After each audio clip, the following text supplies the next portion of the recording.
அனைவருக்கும் வணக்கம். மோகத்தி அணையுமாடி சங்கரேஸ்வரி. அத்தியாயம் 19. ஆதுரியின் விழிகளோ அந்த மோதிரத்தை கண்டவாறே இருக்க, நினைவுகள் முழுவதுமே அதனை போட்ட துருபதனின் மீதுதான். அன்று எவ்வளவு சந்தோஷமான நாளாக இருந்தது இந்த நிகழ்வு. கண்களில் இருந்து வெளிவர துடித்த கண்ணீரை அடக்கி அப்படியே உள்ளிழுத்து கொண்டு நிற்க, அவ கலட்ட ஆதுரி, பற்களை கடித்து கொண்டு சினமோடு கூறினான் தேவகாந்தன். என்னால் முடியாது. வலியோடு கூறவே, நீ கலட்டினா நான் கலட்ட வேண்டியதாக இருக்கும் என்கவே மனமேடையில் நின்று அவர்கள் செய்யும் இந்த வாக்குவாதத்தை தான் அனைவருமே கண்டனர். ஆதுரையின் வீட்டாருக்கு அந்த மோதிரத்தின் பின்னணி தெரிந்திருக்க, மற்றவர்களுக்கு அது தெரியவில்லை. டேய், எதுக்குடா கத்துற? அந்த புள்ளதான் முடியாதுன்னு சொல்லுதில்ல, பக்கத்து வரல போட்டு விடு, ஒன்னும் ஆக போறதல்ல என்று விஷாலாட்சி பாட்டி கூற, இல்ல பாட்டி, என்னால முடியாது. ஆதுரி, இப்ப நீ இதை செய்ய போறியா இல்லையா? அவளின் தோள்பட்டையை இறுக்கமாக பற்றி அனைவரின் முன்னிலையும் தன் முகம் காண வைத்து கேட்டான். தேவகாந்தனின் விழிகளில் அப்படி ஒரு அனல் ரௌத்திரம் தாங்க முடியாது வெறியோடு நிற்கவே, அவனின் அனலின் முன்னிருந்தவளோ பொசுங்கத்தான் செய்தாள். அவளும் பிடிவாதம் பிடிக்கவே, எதுக்கு தான் அந்த பிள்ளைக இப்படி பண்ணுதோ? ஏய் அமராவதி, போய் உன் மகன் கிட்ட சொல்லி புரிய வை என்று தியாகராஜன் கூற, அவனை வளர்த்த எங்கம்மா சொல்லியே கேட்கல, நான் சொன்ன கேட்கவா போறான் என கூறி நழுவி விட்டார். பின் இந்த அளவுக்கு கோபத்தோடு இருப்பவனிடம் சென்று வசவா வாங்க முடியும்? அதுவும் அனைவரின் முன் அன்னையாக இருந்தாலுமே அவனின் இந்த முகத்தை கண்டாலே ஒதுங்கித்தான் செல்வார். அம்மாடி, அதான் மாப்பிள்ள சொல்றாருல, கலட்டிருமா என்று திருக்குமரன் தன் மகளின் அருகில் வந்து கூற, என் மனசு சரின்னு சொல்ல மாட்டேங்குது என கண்களின் வலியை தேக்கி வைத்து கருவிலைகள் இரண்டும் துடிக்க பெண்ணவள் கதறினாள்.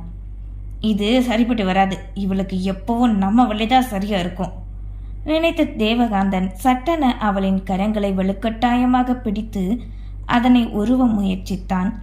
ஏன் இப்படி பண்றீங்க? விடுங்க எங்க அக்காவை என்று அருகில் இருந்த ஹரிதா அவனின் கரங்களை விலக்க போராட, வேகமோடு வந்த ஹரிதாவின் கரங்களை பற்றினான் வேலன்.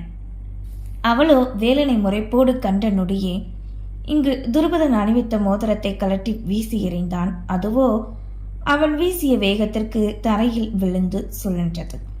தன் கையில் இருந்த மோதிரத்தை ஆதுரியின் கரங்களில் போட்டுவிட்டான். அங்கிருந்த அனைவருக்குமே தேவகாந்தன் மிருகமென நடந்து கொண்ட செயல் பிடிக்கவில்லை. ஏன், அவனின் சொந்தக்காரர்கள் கூட அவனை உள்ளுக்குள் திட்டத்தான் செய்தார்கள்.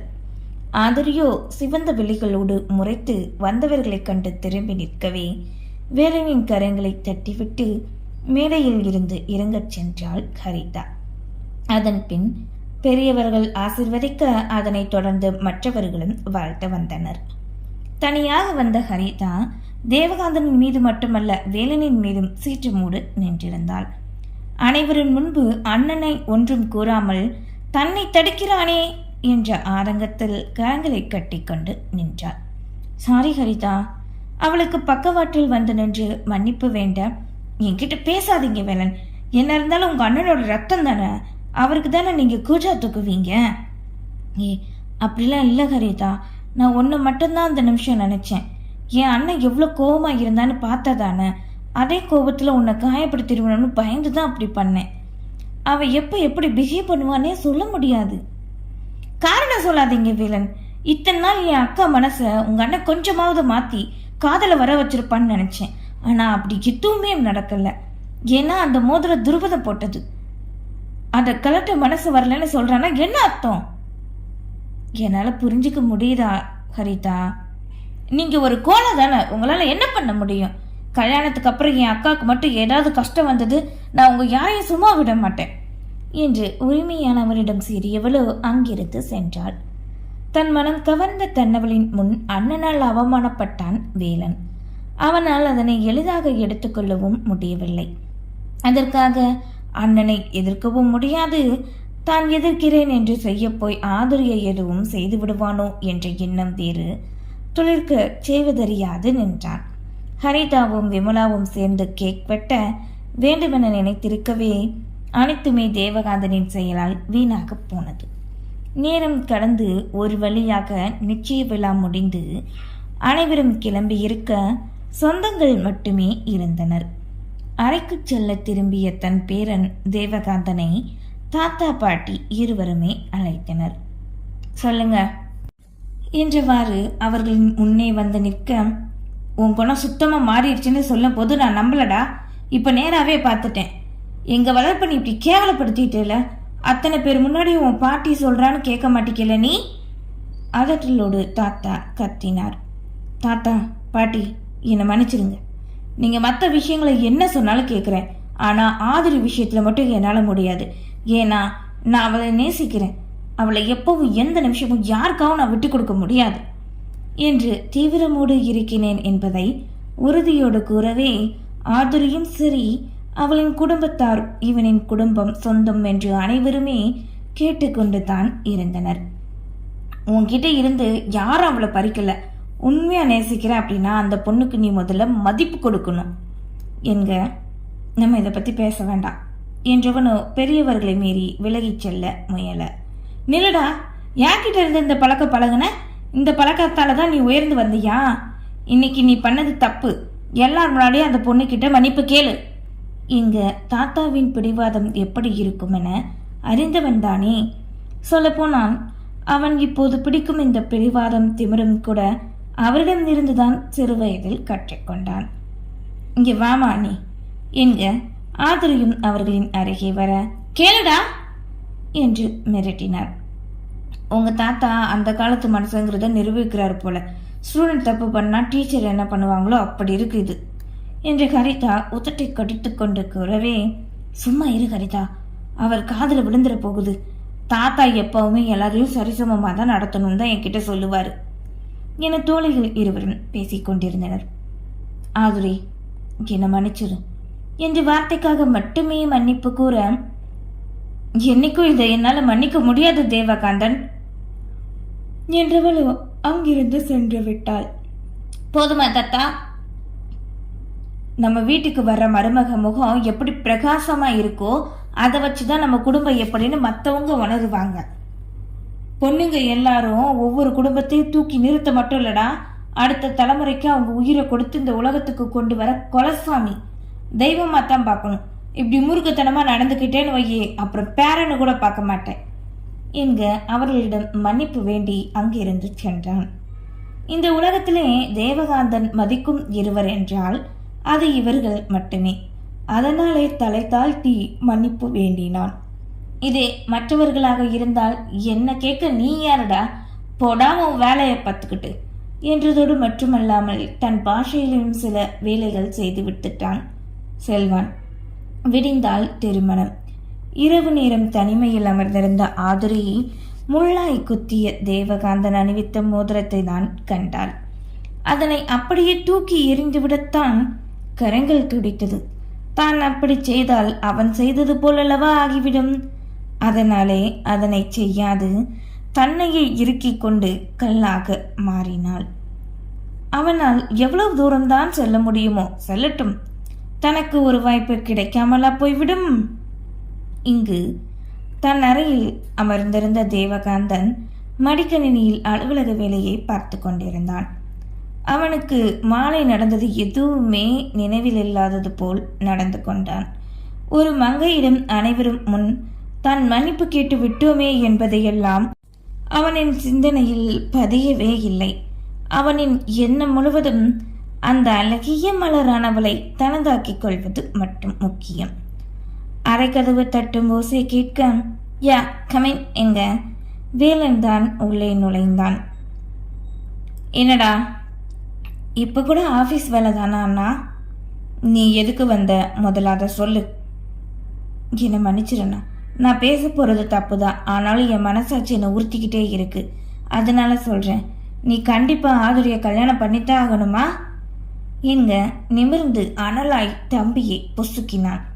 யார் சொல்லி இப்போ என்கிட்ட நீ பேச வர? இனி நீ அவளை அண்ணின்னு மட்டும்தான் சொல்லணும். சரி, யாரும் சொல்லலை. இன்னைக்கு நடந்ததை வச்சு தோணுச்சு. அவங்களுக்கு இந்த கல்யாணத்தில் விருப்பம் இல்லைன்னு உறுதியாக தெரியுது. அதனால தான் சொன்னேன் என்க. நீ ஏன் முந்திரி கொட்டை மாதிரி எதையும் நினைச்சுக்கிட்டு வந்து என்கிட்ட பேசாத. இனிமே இப்படி பேச வந்தேன்னு வை, தம்பின்னு கூட பார்க்க மாட்டேன், போ வெளியில என்கவே முகத்தில் அடித்தார் போன்று உணர்ந்தவனோ அறையை விட்டு வெளியே வந்தான். யார் சொல்லி இப்போது வந்து இவன் தன்னிடம் பேசுகிறான் என்பதை தேவகாந்தன் அறிந்தேதான் வைத்திருந்தான். இவனுக்கு தெரியாமல் இந்த இடத்தில் எதுவும் செய்ய முடியாது என்பதை யாருமே அறிந்திருக்கவில்லை. ஆதவன் விழித்திறந்த அதிகாலை பொழுது அன்று அங்கிருந்த இரு குடும்பத்தாருக்குமே இது எந்த மாதிரியான விடியல் என்றே கணிக்க முடியவில்லை. முதலில் இந்த திருமணம் நல்லபடியாக நடக்குமா என்ற சந்தேகம்தான் அனைவருக்கும் இருந்தது. எங்கே தேவகாந்தனின் செயல் பிடிக்காது இவ்வளவு தூரம் வரை வந்து ஆதுரி நிறுத்தி விடுவாளோ என்ற எண்ணம். அப்படி செய்தால் இரு குடும்பத்துக்குமே அவமானம்தானே. ஏற்கனவே நிச்சயம் ஒருவனோடு முடிந்து இன்று திருமணம் இன்னொருவனோடு வந்து நின்றால் இந்த உலகத்தில் ஆதுரியை பற்றிய பேச்சு அடிபடத்தானே செய்யும் என்று அவளின் குடும்பத்தார் பயந்தனர். ஒரு வழியாக கிளம்பிய அனைவருமே அங்கு ரெசார்ட்டில் இருந்த திருமணம் நடக்கும் இடத்திற்கு வர அலங்கார பெண்கள் ஆதுரியை மேலும் அழகாக அலங்கரித்துக் கொண்டிருந்தனர். எந்த ஒரு பெண்ணிடமும் பிரம்மன் படைத்ததிலே அழகான பெண் யாரென கேட்டால் தன்னை தானே என கூறத்தான் எண்ணுவார்கள். ஆனால் இப்போது கேட்டால் ஆதுரி என்று கூறும் அளவுக்கு அவளை பேரழகியாக்கினர். இதற்கு முன் எத்தனையோ முறை புடவை அணிந்திருக்கிறாள் தான். ஆனால் பட்டணிந்தது என்னவோ அதுவே முதல் முறை. அழகையே வென்றுவிடும் அழகுதான் இந்த பெண்ணவள். வாழ்க்கையில் அடுத்த கட்டத்தை நோக்கி பயணிக்கப் போகும் ஒவ்வொரு பெண்ணிற்கும் 1000 ஆசைகளும் பதட்டமும் தவிப்பும் இருக்கத்தான் செய்யும். திருமணம் என்றால் பெண்மனம் என்னென்னவோ நினைக்கத்தானே செய்யும். ஆனால் இது அனைத்திற்கும் மாறாய் இறுகிய பாறையாய்தான் அமர்ந்திருந்தாள் ஆதுரி. அவளை இந்த நிலைக்கு கொண்டு வந்த தேவகாந்தனை சபிக்க முடியுமா அல்லது விதிய முடியுமா? அலங்கார பெண்களுக்கு கூட ஆட்டிவிக்கும் பொம்மையாகத்தான் இருந்தாள். அக்காவிடம் பேச 1000 இருந்தாலும் தான் என்ன பேசினாலும் இப்போது கேட்கும் மனநிலையில் அவள் இல்லை என்பதை உடன் பிறந்தவள் கண்ணாடியை வெறிட்டு பார்வையோடு பார்ப்பதை வைத்தே அறிந்து கொண்டாள் ஹரிதா. மணமேடையில் அனைத்தையும் தயார்படுத்தி வைத்திருக்கவே விருந்தினர் அனைவருமே வருகை தர ஆரம்பித்தனர். தொழில் வட்டாரங்களில் ஒரு சிலர் மட்டுமே வந்தனர். மற்றவர்கள் மாலை வரவேற்புக்கு வருவதாகத்தான் இருந்தது.